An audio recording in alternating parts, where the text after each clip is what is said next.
I'm the skeptical member of the team, but I've been talking with my co-producer Dale Stevens, and he and I have seen the exact same thing at different times in different places. So I would describe it almost in a science fiction sense as if a door opened. So, like this, kind of a door opened, a shape formed. It was totally black and surrounded by the night sky, which is slightly illuminated from a town off in this direction, I guess. And then as soon as it was there, it was gone.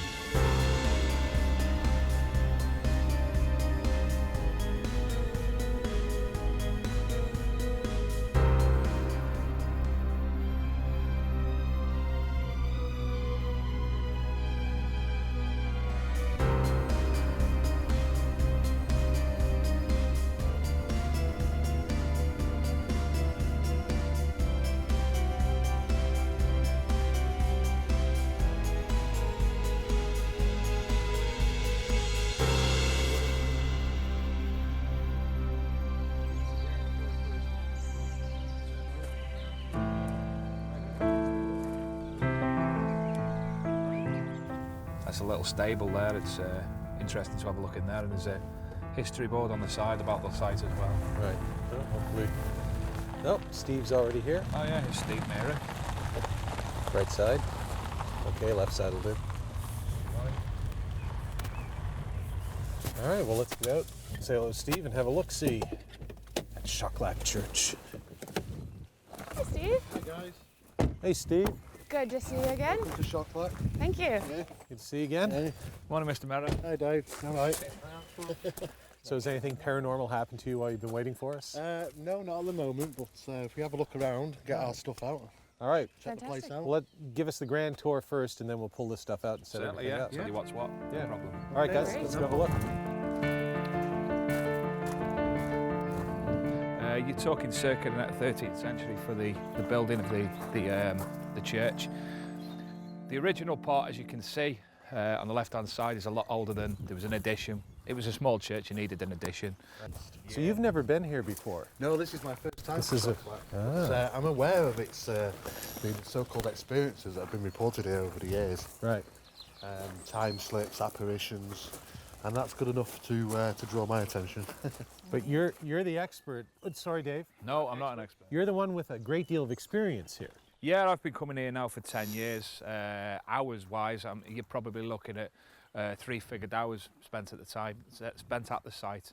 You're talking 50+ visits. I come here alone because I like the location, I like the tranquility. So away from the paranormal, that is. So you were saying that there a couple of questions. You were telling me earlier there's a wow entrance, as you call it. Yeah, I would suggest that the entrance, what we're near now, if you entered this gate rather than the gate we entered previously, there's more of a wow factor when you first enter the site, come through the trees, come through the gate, which is the old English swing gate that you have to bend round a bit. You see the church for the first time, and it's wow, it hits you straight away. And let's go through a couple of things about the church, the experiences that you, the UPIA, have had here. Mm-hmm. Let's start with the little girl, the time slip. Yeah, we come to the site.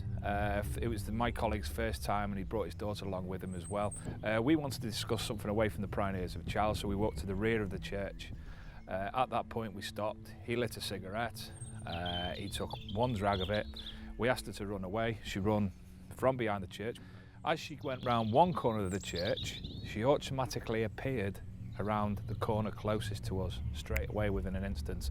And I'm probably talking for an 8-year-old child to run that distance, anything up to 30 seconds. And in terms of audible disturbances, what have you been noticing here? I think probably involving the UPIA in particular, we've done several long periods of time at the site, and right at the end of one of the last instances, we were actually stood in a location where 5 UPI investigators were huddled together. At the end of any investigation, we give people free time, go where you want, do what you want, basically. And the 5 investigators were stood at this location and heard the sound of horses neighing and the hooves along the roadside. Now, that might not sound like anything. We're surrounded by a field, but the fields were empty. We had a 1,000,000-watt candle-powered torch. We checked the fields, there was nothing of consequence in the field. But in a historical document, and we're talking dated back to the 1800s, there's actually a report of the Brayton funeral cortege, and obviously at the time it's not going to be hearses, it's got to be horse-drawn carriages, etc., coming down the site, and that's supposed to be an anniversary ghost. It's supposed to take place certain times of the year. After David finished relating some of the stories of paranormal activity at Shocklach, we all split up and went in different directions to explore the site on our own.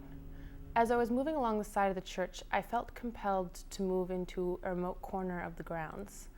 Turning back towards the church, I was overcome with a sense that we were not alone. For whatever reason, this corner interested me. I walked up through, and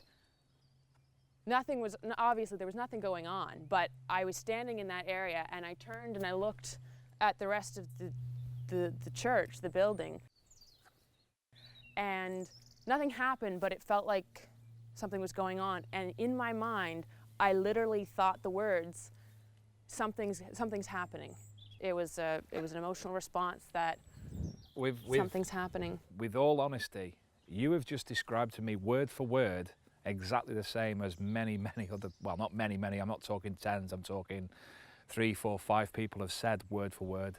There's something else going on here. Something else happening. There's something else. It's like there's a curtain and there's something else beyond the curtain. I can't see it, but Harry Potter-esque. Yeah, but I can feel it. And I mean, I wasn't frightened or scared or anything. I was without a doubt. I can't see it, but I know. It's one of the personal events that I've described.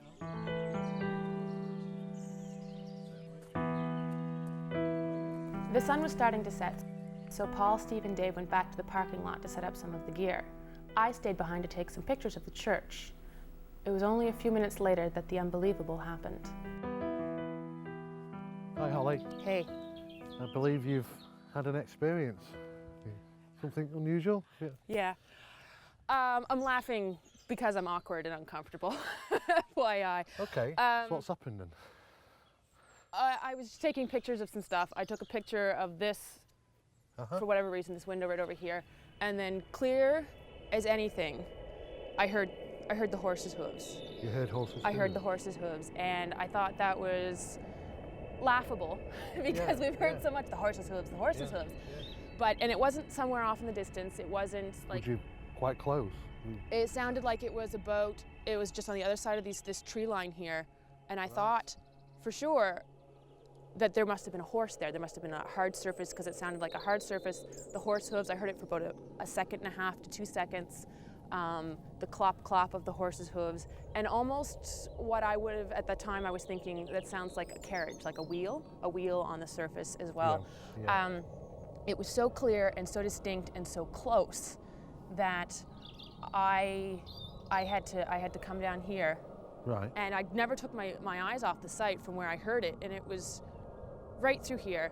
So you went over to check? I went over to check because I honestly, I couldn't believe that there wouldn't be anything there. Well, I think really what was running down the side here is pretty much just a mud path. Oh, it's mud, and there's a cow field right there, and I thought, sure, it's the cows, but cows don't have... No. Cows don't have horseshoes. I don't believe there's any horses in the vicinity at all. No, and I think Dave's actually gone off to check to see if there is anything there. I mean, it wasn't somewhere off in the distance, like I said. It's very interesting right there. that you've said that, because we've had the same things reported in the same location before. This location? This location. Seriously, this location? Seriously, this location. And we've also done the same thing. We've been out to investigate, see if there's any horses around. There is no horses here. You're going to have to travel a good 3 or 4 miles to find any horses. There actually is no concrete paving or cobblestones down the side here. If you actually go up to the fence and look over, you can clearly see it's just a mud track. So Steve, just to clarify, we're surrounded by fields. Yes. This location? This particular location is exactly the same place where horses have been heard before. It's very interesting that you mentioned it. It's very disconcerting to hear something that's not there. When Ghost Cases returns, the sun sets at Shocklach Church as Holly and I begin one of our most exciting investigations ever.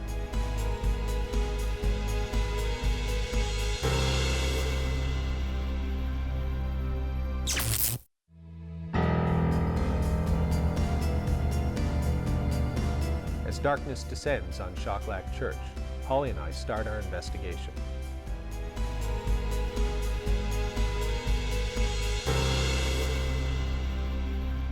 Well, you know, chips in the back. took me a while, but we're there.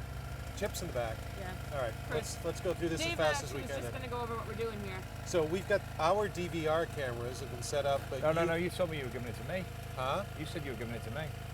We'll talk. Okay. So our DVR cameras are set up, but what are we looking at? What have you set? All right, we've got 5 different locations. The first one, which is obviously the main screen, exactly the same position of an apparent apparition moving into shot and out of shot automatically. Secondly, we've got the door to the church, just in case we need to monitor certain things. We're going to monitor the door. We're also monitoring the graveyard, the rear of the graveyard, and that's because it's been alleged the apparition of somebody tending to one of the graves has been witnessed. Somebody crouching over and bending over and tending to the graves in a cowl. Cool. Okay, 2 other locations we're looking at. One is where Holly had her first experience this evening, and the final area is because that's where most people have witnessed the sound of the horse and the cart. Strangely, a different place to where Holly witnessed it, but that place. And additionally, because one of the members of the UPIA actually witnessed a figure in that area as well. And do we have a camera covering the area where you reported the time lapse? Yes. Thingy? Yes, that's also covered in one of these bottom areas. Okay. It's actually covering in the area where the time slip took place and sorry. the area where Holly had her experience this evening. With our cameras set up, we decided to explore different areas of the church grounds. Holly headed back to where she had heard the horse's hooves earlier that evening, while Steve and Dave focused on the graveyard. Meanwhile, I found what I thought was a nice, quiet little spot at the rear of the church. Within minutes, however, I had one of my weirdest experiences yet as a paranormal investigator. So here's the crazy thing. I wasn't going to say anything because I'm the skeptical member of the team, but I've been talking with my co-producer Dale Stevens, and he and I have seen the exact same thing at different times in different places. So that's, trained as a lawyer, as a historian, what I want is confirmation, and I've had it. And what Dale described and what I've seen, out of the corner of my eye, and then I looked over, it was over in this direction, and because the sky, there's trees, and then there's sky in between, which allows you to, gives a backdrop of some illumination that you can see things. And it's weird. I would describe it almost in a science fiction sense as if a door opened. So, like this, kind of a door opened, a shape formed. It was totally black and surrounded by the night sky, which is slightly illuminated from a town off in this direction, I guess. And then as soon as it was there, it was gone, maybe a second or 2 seconds, I suppose, afterwards. What I saw would have been, the church is right over here. We've just sort of walked in more or less a straight line, and I was looking right in this direction. And here's the thing that I find a little freaky, because I don't know if we'll show it in the episode or not, but Aaron and Dale, my camera and audio guy here, were here with me earlier where we taped a little stand-up segment where I was talking about Holly and some other things. This is exactly where I was standing. What I saw, this shadow, this doorway, whatever it was that was opening, happened right up here. So it occurred, whatever it was for me, sort of in exactly the same place as I was standing, 2 hours ago maybe, when we filmed that stand-up segment. And so it was church over here, and it's kind of like open like this, and that's the only way I can describe it. My co-director, producer Dale Stevens described it a little differently, but we're talking about the exact same thing. But the way my mind works, it was like a trans-dimensional door opening or something, with just full of blackness, as if the sky blacked out in that section. Weird. I gotta tell you, weird. Of all the episodes I've done, weirdest, that and getting the thing in the St. Andrews jail, 2 weirdest things I've seen. And I would have pocketed that one, because that one was it was just one of those weird things that if Dale hadn't told me that he'd seen the same thing in a different place, different time, I might not have said anything. Paul and Dale's sighting of the black void in the night sky was the beginning of a series of unusual events. In a period of 20 minutes, our sound technician, Dale Lucky, burned through 2 sets of batteries that should have lasted over 2 hours. How long are these ones running? They've only been going probably max 20 minutes today. What do you usually get out of them? That first shoot we were on down in Liscombe, Yeah. I think I didn't change batteries once. And that would have been a couple of hours. Yeah. Wow. So I don't know what's going on, but anyway. I had to change 4 times whilst I've been here. Now it's the same pack, come out of the same packs that I use when I'm at home, and they're usually pretty much good for a week or so, usually about a week. But just the location here tonight, I've changed them 4 times. So. But it is quite common for people to report battery loss on equipment when the new batteries have been placed in them in areas where alleged paranormal phenomena takes place. So. After the troubles with the batteries, Steve reported seeing some unusual lights behind the church. It was this location here, and so I came straight over, because whilst I was over there looking, I saw what I thought was just a temporarily light just on the edges of these sort of tombs, and I came rushing over, trying to account for everybody where everybody was. The only person that wasn't with us was Dale, and he was at the far end. Down in the cemetery down area. in the cemetery, near the lower cemetery, just scouting around that area.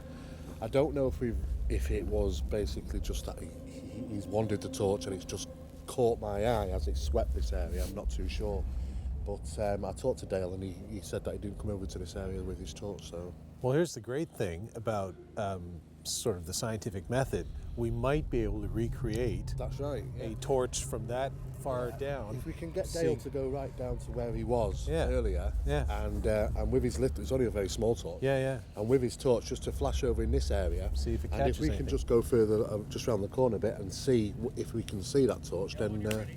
we'll have to find out. All right. We'll head down here, and Dale's going to swing his torch, as they say here in Britain, or as we would say, his flashlight, back here as if he was walking where he was, and we'll see if that creates any light effect over here. Yeah, that'll be wonderful. Yeah. And if it doesn't, then we Then have we some could anomaly, have perhaps. an anomaly. Yeah. All right. Let's go hang out down here. Yep.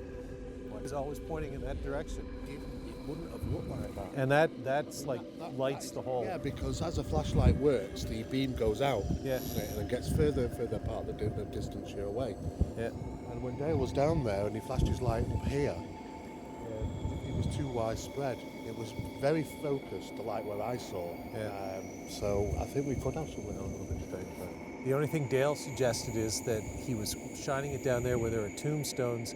There's a black tombstone down there. He thought maybe it had bounced off that, but no, we did that too, and there was nothing that went up there. After Paul and Steve conducted their experiment, Paul came over and updated me on what had been happening. And then he told me something else, that he'd actually been hearing things throughout the entire investigation. Horse hooves. What did you hear? Horse hooves, which I heard earlier. You did? Yeah, When? earlier when it was still light out. Why didn't you say anything? Same reason I didn't say anything about the thing until the thing. I always wait for corrupt. I would have said something at the end of the night. Are you serious? Yeah, I wasn't sure. I went on this long walk to see if it was the cows over there or anything that could have made the anything. When Ghost Cases returns, Holly and I share an experience that seems to defy explanation. Over there, dark void in the sky over here, clip-clopping horse. I'm going to go over here and see what I can hear.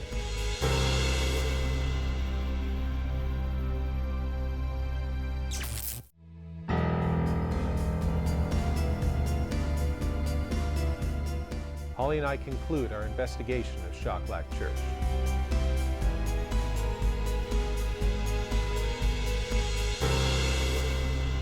Are you serious? When Paul told me that he had actually heard the sound of the horse's hooves, I was irritated with him for keeping that information to himself.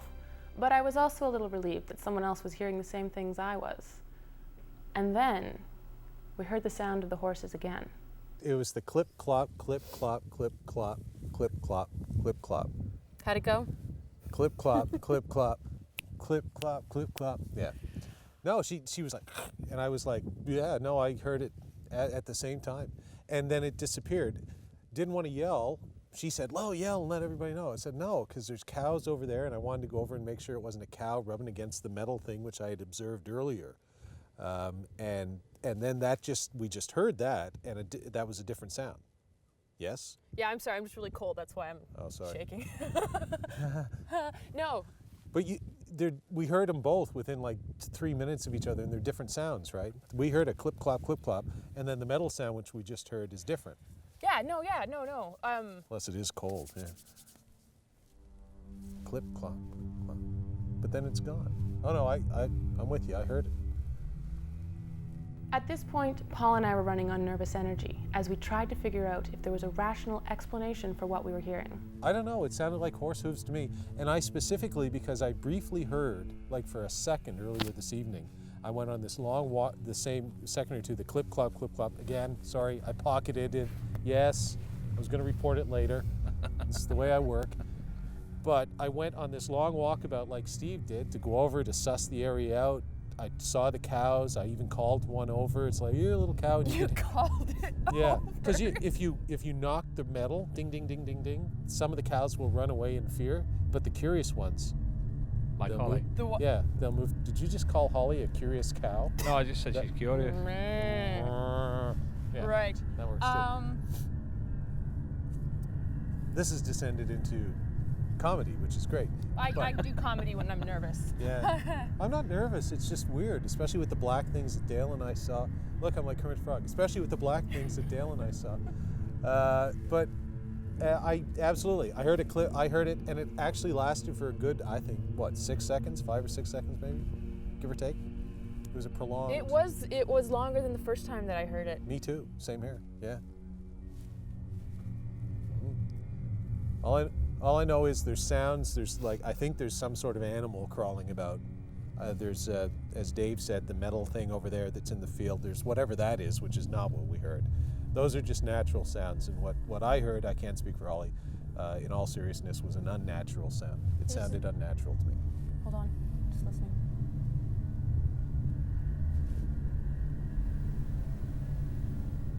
Okay, yeah, I can hear a cow chewing. Yeah, I've already ruled all those things out from it, like boom, cows chewing, walking, all that stuff. Nope, sounded like clip, clop, clip, clop, clip, clop.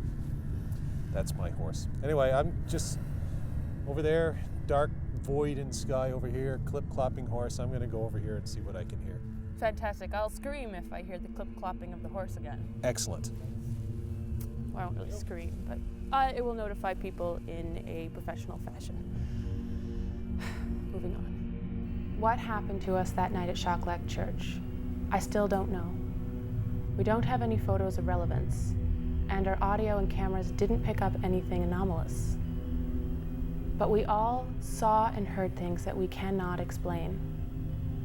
It's almost as if all night something was playing games with us.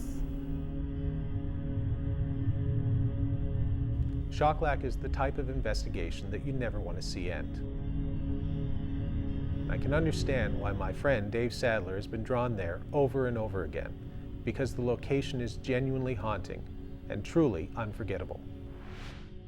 It's like black things in the sky and light anomalies over here and horse hooves. Ooh, this is and Dale asked me, it's like, are you scared or anything? I said, no, I'm not scared. I'm jacked up. This is exciting. This is fascinating. This is cool in a weird way. Because this is the kind of thing, if you're doing UFO research or any paranormal research or anything, it's like being a lawyer. You can read it all in the books, but until you get in a courtroom, until you get there in front of a judge with a witness and everything, you don't actually know how it works. And the same thing's true with paranormal investigation. You could do 50 of these and have nothing happen. And then you can come to a place like this and you can have multiple sort of things happening all in one night, and you realize, you know what, the 50 times where nothing happened, it's worth it to get the one time where you go to a place and whatever's happening, it's interesting, it's anomalous. Whether it's paranormal, I don't know, but it's certainly anomalous. And then you can do things like with the light thing that Steve saw and try a little experiment and rule things out. That's the way it should be done, and that is exciting.